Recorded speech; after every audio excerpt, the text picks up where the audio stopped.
Hi everyone.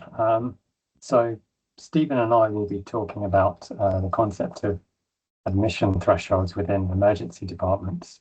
But I wanted to start by zooming out a bit and looking fresh at the relationship between emergency and community care services.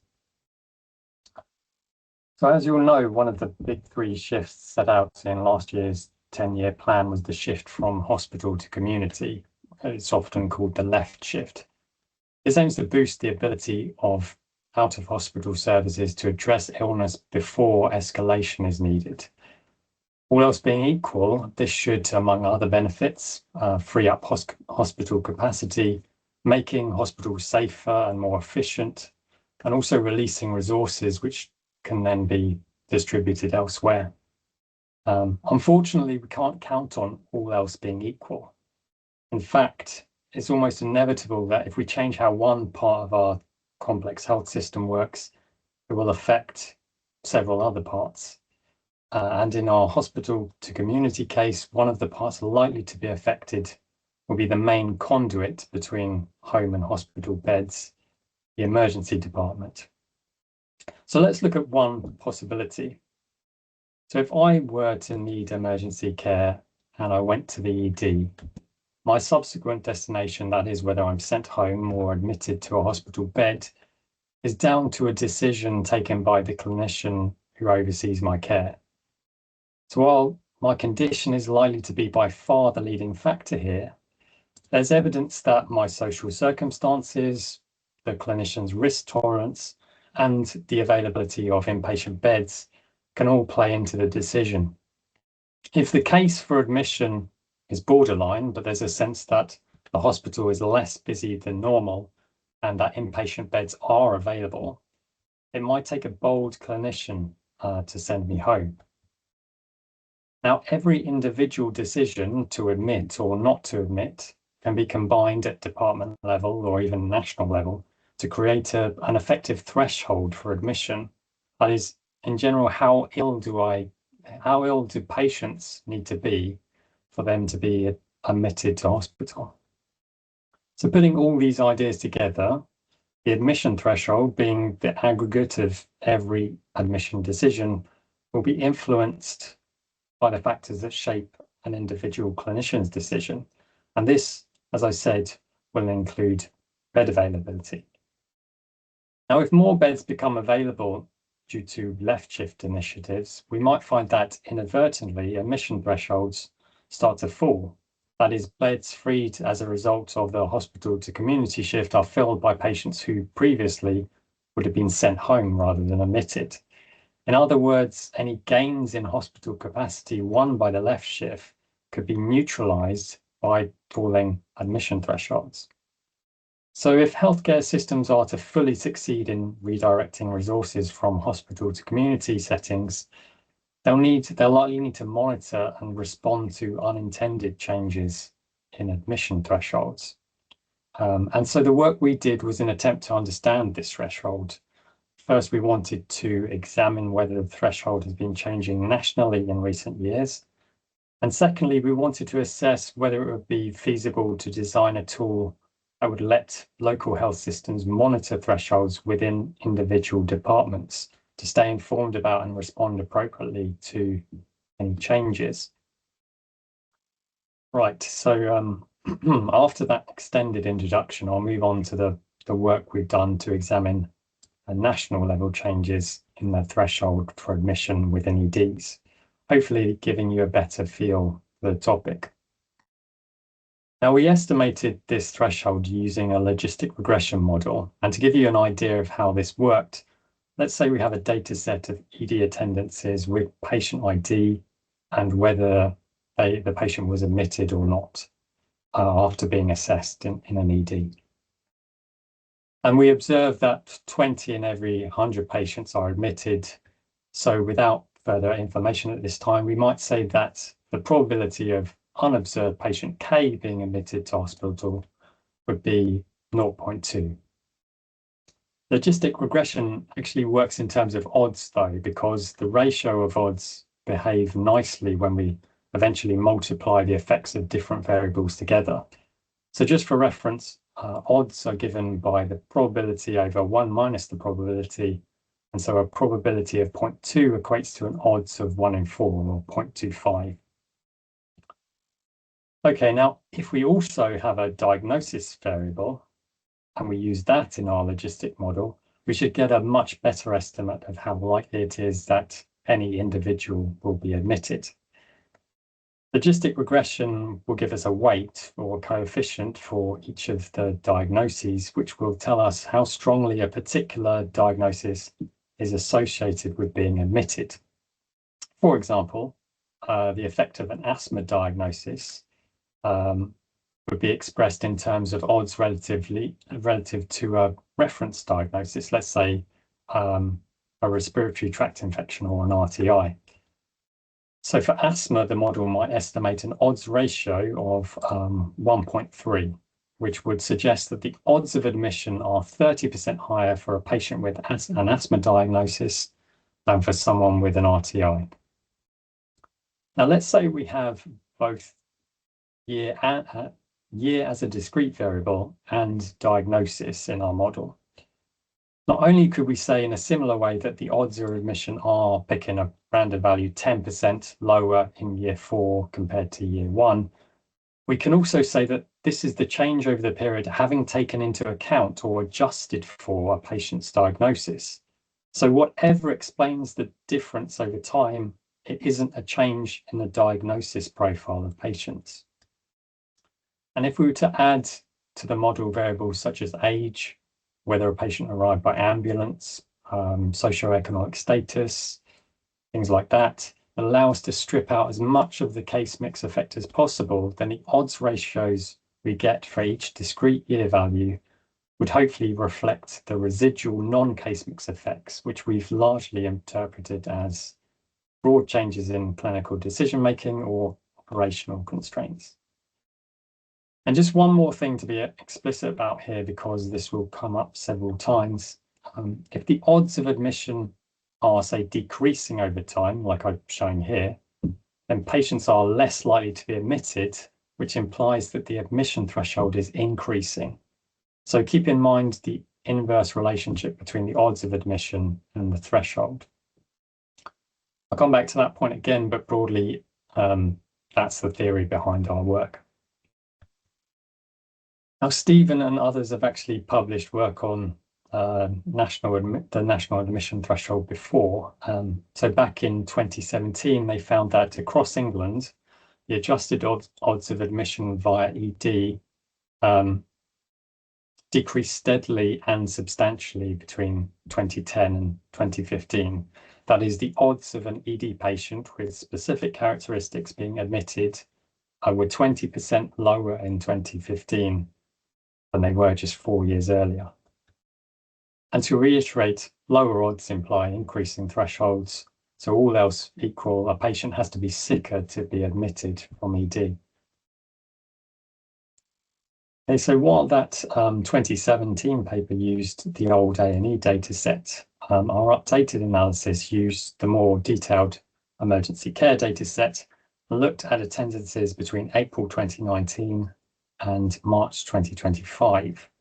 So data quality varies greatly by provider and over time. So we selected sites based on the completeness and the consistency of their data submissions, ending up with a broadly representative sample of 16 consultant-led EDs. From these, we took 2.5 million patient-level records and fitted a model of the kind I described earlier to estimate the case mix adjusted odds of admission for every quarter over the study period. So the model adjusted for a wide range of patient and attendance characteristics. So we had age, sex, diagnosis, acuity, arrival mode, referral source, socioeconomic background, ethnicity, and the day, the hour, and site of attendance.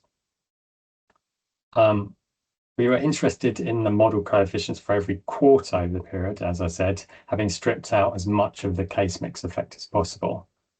And again, as I said, in this way, we hope the threshold estimates would reflect only broad changes in clinical decision making and any operational constraints. We wanted those factors to be visible in our trends.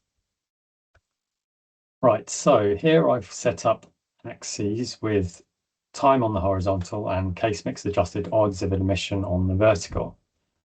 So Q1 of 2019-20 will serve as the reference level, with the odds of admission in all subsequent periods are measured relative to that level. Before showing the results, I'll divide the time into three distinct periods, and from left to right, the pre-pandemic, the pandemic and subsequent recovery period, and the post-pandemic period. So here are results for every quarter over the period, together with their 95% confidence intervals. Reminder, an increase in the adjusted odds implies that the threshold for admission has fallen and vice versa. So immediately you'll have noticed that the odds of admission increased during the pandemic. A patient with specific case mix characteristics was generally 10 to 15% more likely to be admitted in this period than at other times. The reasons for this will be various and complex, and perhaps we'd need a standalone study to untangle these. But looking beyond the rise during the pandemic, these estimates suggest that the odds of admission in the post-pandemic period were similar to those immediately prior to the pandemic. And when we compared like quarters, spring to spring, across the pre and post-pandemic periods, few of the differences were statistically significant. So they might well be explained by chance alone. That said, the results do suggest there were some systematic patterns that weren't seasonal, and we can't without further work say whether these were random, intentional, or an organic response to changes in contextual factors such as bed availability. But anyway, the evidence suggests that those being admitted to hospital via ED now no sicker than those admitted just prior to the pandemic. And one more point worth noting is that the fluctuations in the threshold before and after the pandemic, although quite modest, will have actually influenced the trajectory of tens of thousands of patients, of ED patients nationally. So these were the results from part one of our report. And before I started on part two, I was going to take a break, have a drink, and ask Stephen if there was anything he wanted to pick up, either from what I've said or from comments in the chat, assuming he's here. I'm here, Andrew. Yeah. Good. Thank you. Yeah, thanks, Andrew, for doing that introduction to the first part of the work. And I'm looking at the chat, the questions that are coming in via Slido, so I'll try and pick up a couple of those if I can. One of the questions asks about what's more important, admission thresholds or discharge discipline. That's a really interesting question. I think when we were working on this work, it kind of dawned on me that there are, of course, lots of thresholds that exist within our healthcare system that are clinically governed, but are context dependent, that things might happen as a result of a particular clinician's judgment about whether the patient needs to be escalated or de-escalated through a pathway, transition between one part of the system or another part of the system. But that those decisions might depend on the context within which those decisions are made, how busy different parts of the system are, for example. And actually what we could do with over time is a sense of what's happening across lots of those key critical threshold transitions between different parts of the system. We need to understand how and why patients are flowing at the rates they are, for example, from ambulances to EDs, from hospitals back home. There are lots of those admission thresholds, the clinical decision thresholds that we probably need to understand better to get a proper overview of how the system is operating. And I think if you're going to manage a system these days, as an ICB presumably will be in the future, or an IHO might be in the future, then having really good knowledge of what's happening with those thresholds is probably going to be critical. that's where you have an opportunity to exert some control over what's happening to flow within your system. So the question is asking me which is most important. I think we probably need to understand them all, and I'm not sure we do have a really good sense of how those thresholds are changing at the moment. So we need to build up analytical methods to help us monitor and manage those thresholds and the transitions between different parts of the system more effectively in the future. I think discharge thresholds is something well worth studying. I'm not sure it's had a lot of attention. I've had a look at it in the past. I don't think we have a huge amount of good data on the characteristics of patients at the point they're discharged, other than their diagnoses and procedures that were carried out in hospital. But understanding the characteristics of those patients, the clinical characteristics of those patients at the point when they're discharged, I think could be really useful information for the future.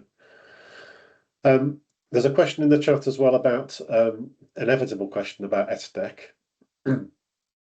So the outcome in our study that Andrew and I are talking about here is our admissions to hospital. And since over this time, we've had various changes in the rules which determine both changes in practice, which determine how patients are handled, their disposal from ED, but also changes in coding practices, informal and formal changes in those coding practices, which could be muddying the waters here and need to be borne in mind. When Andrew and I picked the study sample for this study, and when I picked the study sample for the previous work, we tried to pick areas which seem to have consistent coding practices so as to avoid some of those alternative explanations for the results that we might be getting. But we couldn't be certain that SDEC changes, for example, SDEC coding practices, clinical practices, but also coding practices might not be contaminating these results somehow. And that's going to become more and more difficult in the future until we get consistency and clarity on SDEC recording coding practices, which I think is still, to be honest, up for debate to some extent, and we haven't quite nailed down.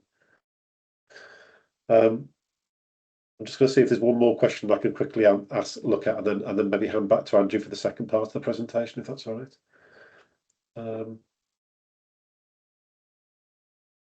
Suggest a left. So I'm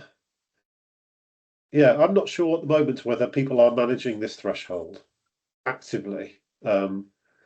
I think it's something that happens, and we can try to observe through the sorts of methods that Andrew has been setting out. But I'm not sure it's being actively managed by a system. It may well be managed informally within a hospital, but I'm not sure the system has much insight and impact on operational decisions, strategic or tactical decisions about admission thresholds at the moment. That's not my sense, but you might tell me that's wrong. You might say, as an ICB, no, we're all over this. We think about it all the time. We look at it daily. We know what's happening. We try to manage it with our hospitals, but I don't get the sense that's the case at the moment. I'm going to hand back over to Andrew, who's going to talk about the second half of the work we did now, if that's okay, Andrew. Thanks, Stephen. So while the national level trend can provide useful context and has hopefully helped you get a feel for the idea of estimating an admission threshold, knowing how admission thresholds are changing in individual EDs could be highly valuable to local systems. As I said earlier, if these systems are to fully benefit from the planned hospital to community shift, they'll likely need to monitor and possibly respond to local changes in admission thresholds. And that's the point Stephen's just made too. So in the second part of the project, we wanted to explore whether it was feasible to track thresholds in individual EDs. And because data quality varies from site to site, particularly in the coding of diagnosis, and then there's the problems with the SDEC coding too, there's a real question mark as to whether we could develop a single procedure that processed, modelled, and got sensible results from each of the 170 plus consultant-led EDs. So given this question mark, we were only seeking proof of concept here, and I think we've achieved this. At some point in the future, though, we'd imagined information on thresholds being integrated into its own or some existing tool, so that any user could choose any ED and see how admission thresholds at that site are changing right up to the last few weeks. Perhaps this could even be displayed alongside data on waiting times in that ED, as well as a hospital bed occupancy and maybe discharge threshold as well. But back to the task at hand, the proof of concept. Our methods, in this case, were broadly similar to the national work, so I'll share only the key differences. Here we used the faster returns version of the data set, the ECDS, which would allow us to report an almost live situation with a buffer of about 3 weeks because the most recent records are less reliable. We used data from April 2025 onwards, and we reported results by week because we aim to balance statistical power with utility. Now, having done what we could to ensure minimal variation in data quality over time by starting in April 25, the major remaining challenge was addressing variation in quality by site. Here we either highlighted when inconsistencies would affect our results, or we worked around the limitations of the data. For example, we used chief complaint as an alternative to diagnosis at a few sites where diagnosis was poorly coded. Which brings me to an important point and a limitation of the possible uses of these results. So consistency of recording across providers, especially where diagnosis is concerned, would need to be much greater for us to recommend comparing the thresholds modelled at one ED with those seen at another. Now, it might be tempting to think about benchmarking, but due to variable coding practices around diagnosis especially, we wouldn't necessarily be comparing apples with apples. That said, comparing the general direction of trends from site to site would be fine. In any case, each of the ED models was similar to the national one. The main differences being the variable of interest gives us weekly rather than quarterly results. We have, for a small number of EDs, we use chief complaint instead of diagnosis, as I mentioned. And of course, we don't have a variable for ED site because each site has a dedicated model. Now, given the anticipated use cases, we presented the results using an X chart, a type of SBC chart. So like the national graphic, date this time by week is on the horizontal, and case mix adjusted odds of admission is on the vertical. This chart, however, displays the time series together with 3 dotted horizontal lines, the mean value of the series, and the upper and lower control limits. Now, I'm guessing many of you are likely to know SBC charts and rules inside out, and perhaps better than I do, but just so we're all on the same page, the control limits show the range of expected or normal variation for the process in question. As a start, we'll say that as long as a result falls within these limits, the process is deemed stable. If, on the other hand, a result falls outside the limits, the difference from the process mean should not be attributed to normal variation. And in SBC terms, we'd say there must be a special cause for this result. So this graphic shows thresholds for an ED in Kent. We can see the odds of admission fluctuated in the weeks between April and early December, but since these fluctuations occurred within the control limits, we'll say they're entirely compatible with normal variation. When we reached late December, though, we see that special cause variation.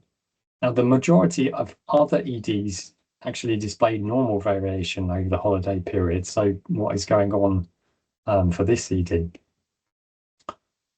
But this is where our highlighting of poor data quality might come in.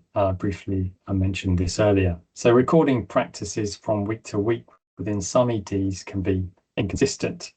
So we built a second set of models that identify for every ED weeks when recording practices were unusual.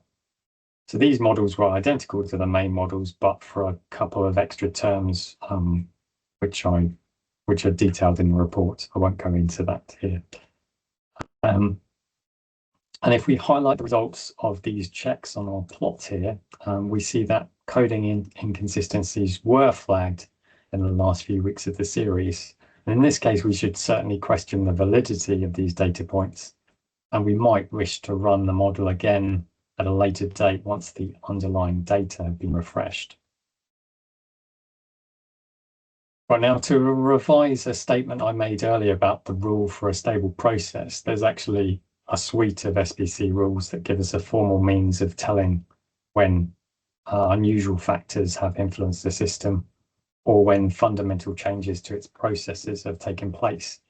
I've talked about 1 point outside the control limit. Other rules include 7 consecutive points all above or all below the process mean, and 7 points with consecutively increasing or decreasing values. Now, in our case, the first of these rules is often going to be triggered by shocks to the system, perhaps industrial action or temporary data quality issues. The 7-point rules, on the other hand, are more likely to indicate a sustained process change, which is of more interest to us if we're thinking about monitoring the impact of the left shift. And when a change is detected and ideally verified and understood at the site in question, we'd in essence be acknowledging that the system, the ED, is operating under new conditions. In this case, it makes no sense to judge the process on former conditions. So the process mean and the control limits should be recalculated based on the most recent points. And because of our interest in sustained change, we're suggesting that limits be calculated only when the 7-point rules are triggered.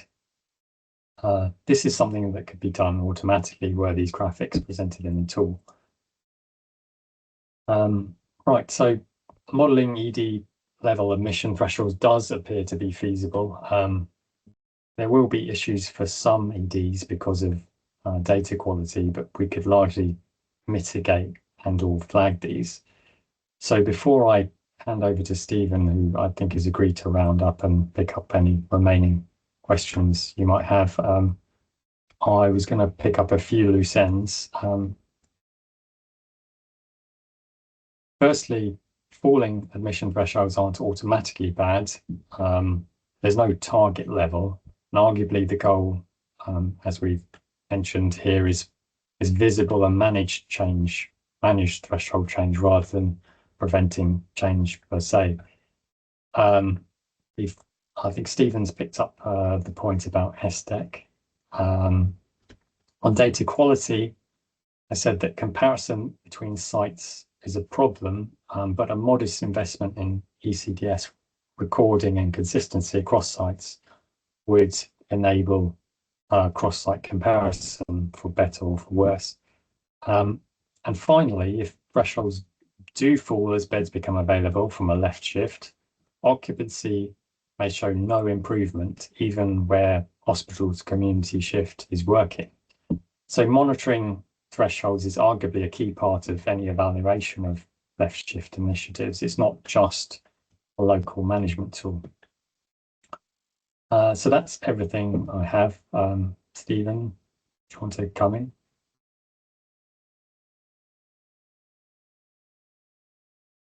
Thanks, Andrew, for doing that second bit of the presentation.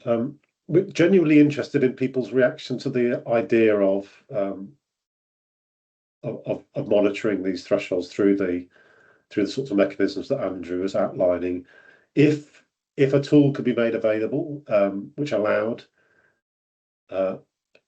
local systems to track the admission thresholds over time in their local EDs, would that be useful, given all of the complexities that Andrew outlined about how to interpret these these analyses. I think it's going to take a group of people like yourselves, like expert analysts within systems, to be the conduit through which true meaning for those charts can be conveyed back to your decision makers. I don't think it doesn't feel like the sort of tool that we could release to the wild and just make available to non-technical audiences within ICBs. I think it's going to need a layer of people like yourselves to help us manage those messages and interpret the results appropriately. So I'd be genuinely interested to know whether you think that might be something we should try and embark on, producing and releasing such a model for others to use, such a tool for others to use. I just wanted to mention one other piece of work which is related. We put a piece of work out just this week or last week. It was published in the Journal of the Royal Society of Medicine about what happened to EDs during the periods of industrial action between 2022 and 2024. And one of the conclusions we found in that report was that flow through ED generally improved during strikes, and the major contributor, or the major explanation for those improvements, was that many hospitals managed to reduce bed occupancy immediately before the strikes took place. They took extra efforts to discharge patients from hospital beds before the strikes took place. And it seems to be that improved flow. And yet, despite that, what we'd normally expect in those circumstances when bed occupancy falls is for admission thresholds also to fall in response. But what they actually did during the strikes was that they rose slightly. So we managed to have this dual benefit of lower bed occupancy and higher admission thresholds. And those two things combined to make flow through ED much better. So I don't think it's inevitable that changes in contextual factors and bed occupancy will lead to changes in admission thresholds, but it's something we need to be, as I say, we need to be watching, observing, managing. And at the moment, I don't think we have the tools for doing that, unless, again, you tell me otherwise, that this is something that you're heavily monitoring at the moment. It feels like a critical piece of the information that we need available to ourselves within systems in order to make good decisions about how we manage those systems. So anyway, I'd be really interested to know what your thoughts are. Is a tool of this sort of thing that Andrew has been outlining going to be useful to you? Do you think it could provide useful information? Is it something that we should pursue? And what sort of information would you need from us in order to make good use of those tools if we were to produce them? Back over to you, Rachel, and any questions people have. We've got a few. There's quite a few. If you've still got access to Slido, you can certainly help me out here. But we also have a hand up in the room. Would you like to ask your question? There's only one of you. Well, in which case it must be me. My name's Sheila O'Riordan. Yeah. Hi. So I'm president of the UK Hospital at Home Society, and so big part of the left shift, and there are places around the country that have made a massive difference in the last few years in reducing attendances to hospital. But there is no evidence so far that has made the hospitals a better place to be. And so you are absolutely barking up the right tree.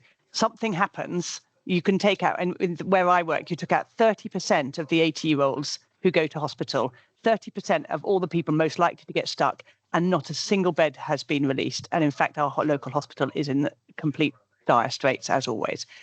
So something really weird is happening, and it can only really be that we fill the beds. And we always say, don't we, that if there are beds, we will fill the beds. And I think corridor care became a time when you could just fill more beds, because it became normal. So you're barking up the right tree. I think it would be really, really interesting to look at those places that have. And we've just published some work in NHS England around people who reduced rates of attendances and admissions of older people. So we could look maybe at those specific sites. So instead of imagining what might happen when we find this mythical left shift, look at the places that already do. And we'd be very happy to share that with you. And then the other thing I was just going to say, don't underestimate the backlash you get with this, because people don't like to think that they're changing their policy, their behaviour, depending on whether there are beds or not. They think it's a completely different rational process, but we're all human and we all do things differently. So I have had quite a lot of backlash over the years by pointing these things out. So enjoy. You can come and join me. Thanks, Sheila. Thank you very much. That is reassuring to hear that you think we might be onto something that could be useful. And I share your concern that we might get some sort of backlash to this work. I think suggesting that clinical decisions might be influenced by contextual factors, I think, is a risky route to go down. But I do think there's some evidence that that is the case, and I think most people rationally would accept that these decisions are influenced by the context within which they're taken. It's another thing to suggest that an individual patient's decision to be admitted or not might have been different in different circumstances. I think that becomes difficult to acknowledge, I think, in some situations. Yeah, there's a couple of comments or questions in the Slido. I won't. Well, I could share it.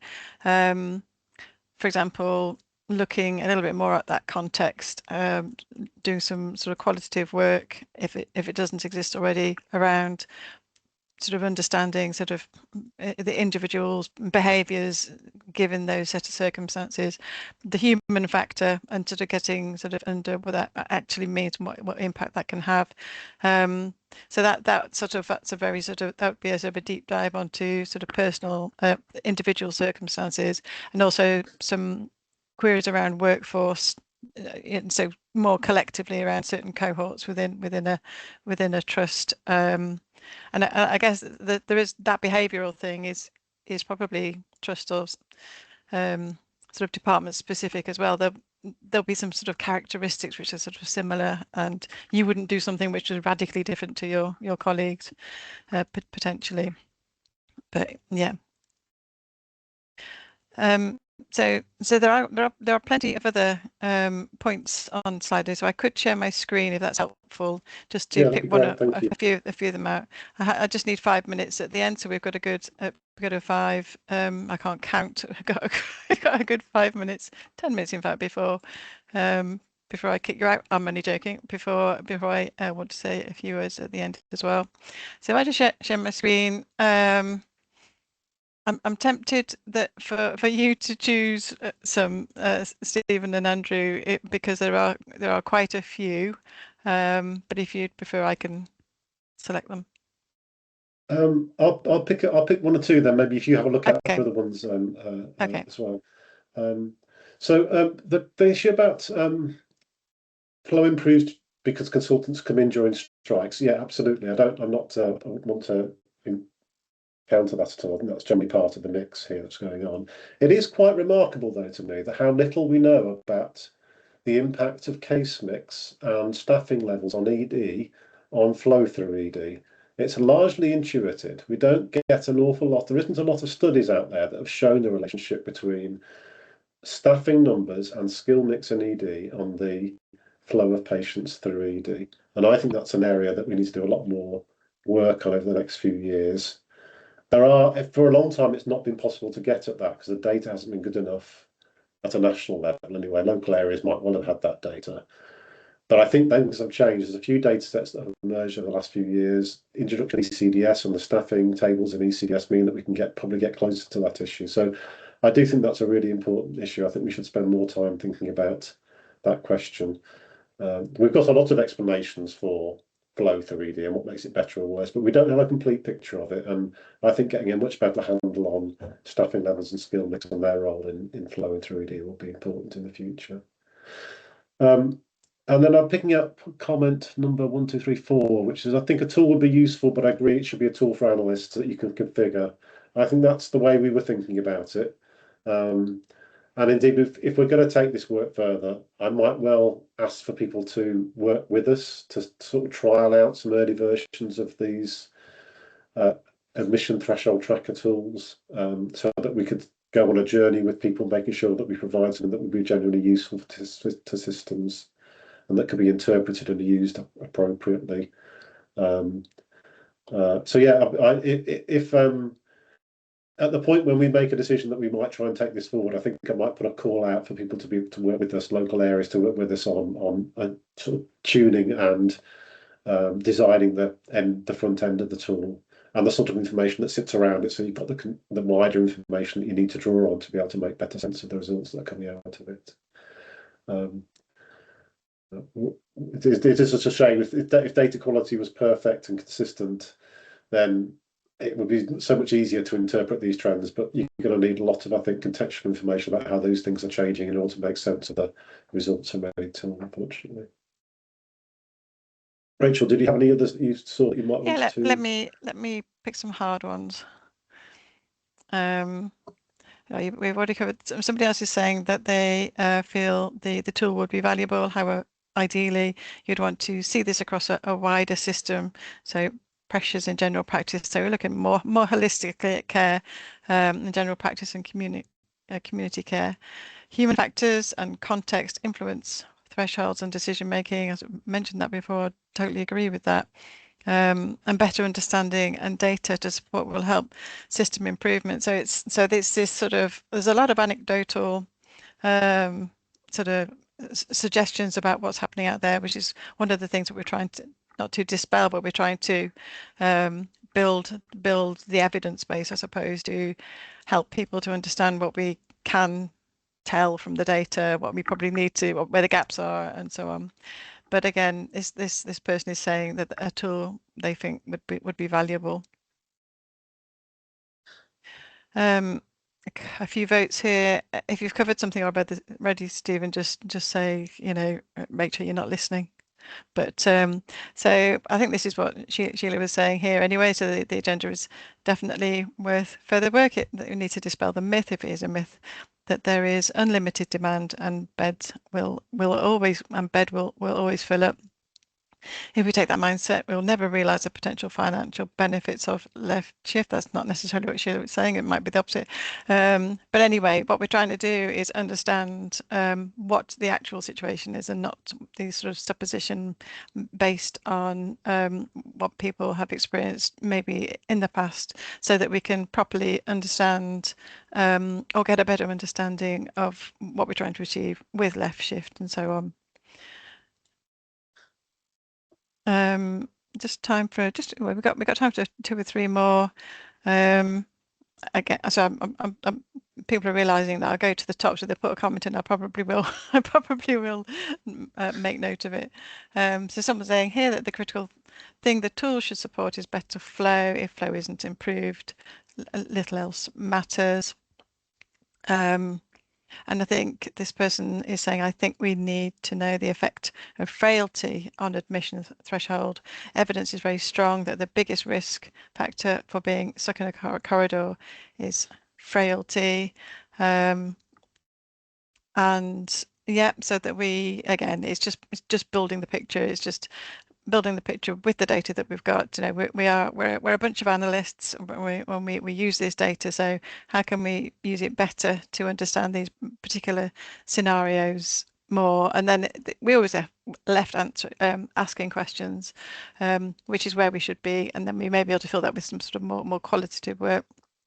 Or some deep dives.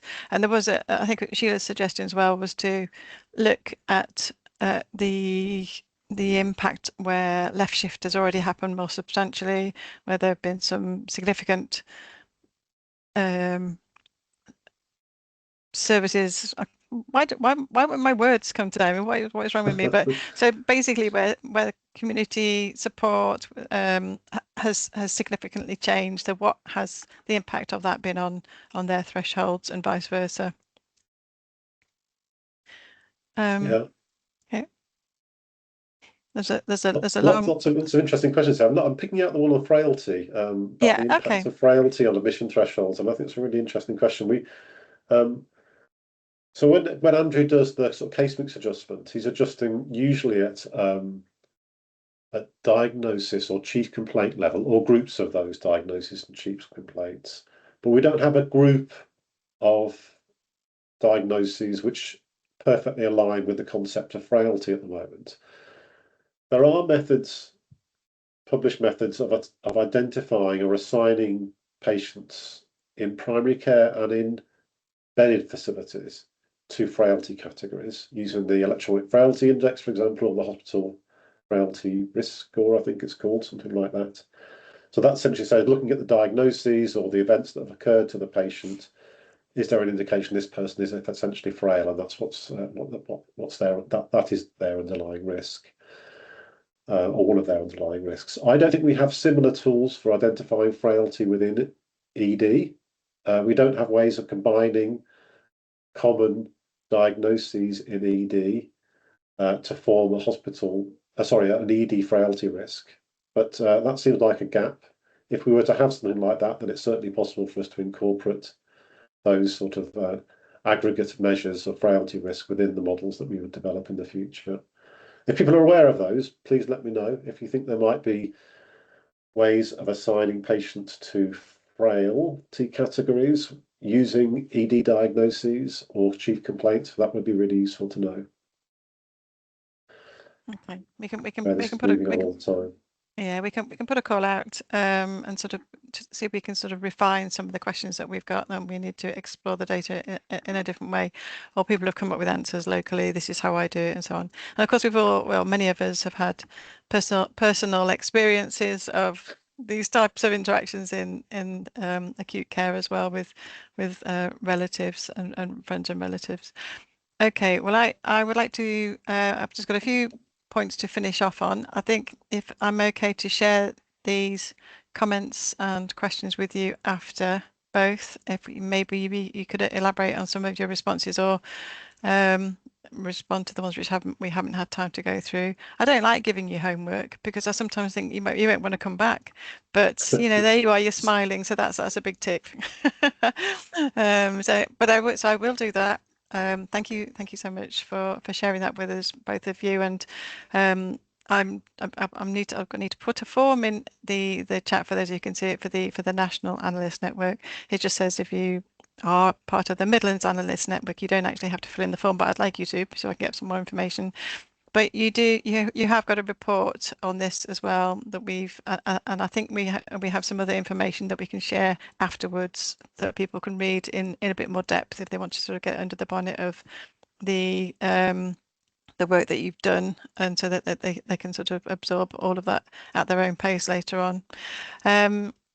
So I'm going to stop sharing this screen, and I'm going to share a different screen. I mean, I don't have to tell you what I'm doing, but I just can't seem to stop myself. It's like when I'm cooking, it's just like I'm going to pop an egg in here, I'm going to do this, going to do that.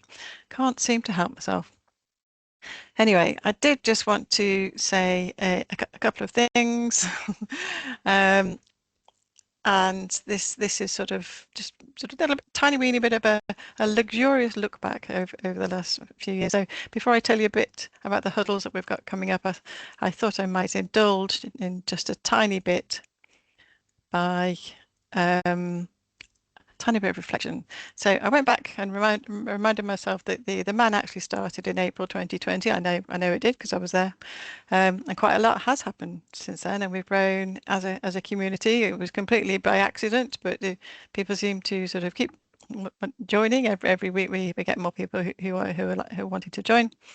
We've got about 1,500 people at the moment, and we've covered an extraordinary range of topics, and thousands. And here we go. This is approximately 8% of what we've covered. Thousands of Huddle attendances, so not thousands of people, but thousands of Huddle attendances, and many more people have joined the Huddles to listen, learn, ask questions, and challenge things. Share their own experience as well. But I do think that the most important thing that we've created is in the program of Huddles. It's definitely isn't the program of Huddles. It's in fact you. So it's about the community around them, and that's really the bit that I want us to take forward into our next chapter. So although the name and the reach are changing, and we'll certainly not starting again on the 3rd of September. We're building on those 6 years that you've helped us create. So I don't want to get all soppy and everything, but I am very grateful for the support that you've all given to the Midlands Analyst Network, and I hope you can continue to come to Huddles and welcome people who might not have seen attend these huddles before. This is literally, like I said, 8% of some of the huddles that we've had over the last few years. They're all available online, and some of them are really excellent. And you don't have to see me wittering on, because I usually get chopped out, so you can get straight to business with some of these things as well. So, and this is what we got going forward. We've got the 3rd of September. That is our next huddle, and it's also the launch of the National Analyst Network. The bulk of the huddle will be making more strategic use of analysis. What has to be true if analysts are to play a fuller role in decision making? And I'm going to be joined by Fraser Batty and Charles Tallock for that. We've got some further excellent huddles planned on the Midlands Prevention Pathway Toolkit. We have the Health Foundation with Tom Prendergast talking to us about better homes, better health, and insights from linking housing and health data.